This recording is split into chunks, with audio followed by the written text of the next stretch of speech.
Hello दोस्तों, एहन कड़गर ठंडा में माछ खा के मजे किछु और छै। तो चलू यहाँ के बीच हम अहाँ सबके एक नया चीज देखा रहल छी। हमरा नहीं लगे अहाँ सब में से कियो एहन चीज देखने हैब। तो देखियो अहाँ सबके देखाबो जा रहल छी माछ के नजर केना उतारल जाइ छै।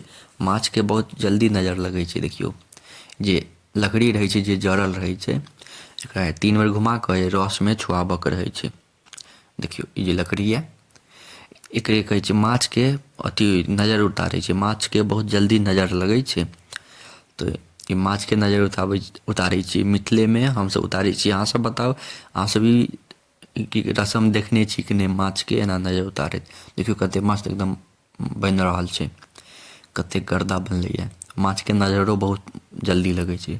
तते कड़गर ठंडा छै, में माछ खा के मजे किछु और। चलू एक बेर और अहाँ सबके देखा दै छी। तो देखियो ई लकड़ी छै, जड़ल लकड़ी एकरा रस में एना डुबा देबै, कनिक हल्का सटा देबै आ बस एना 3 बेर करक छै। तऽ माछ के नजर नहीं लागत ककरो, कियाकि माछ के नजर बड़ लगै छै जल्दी।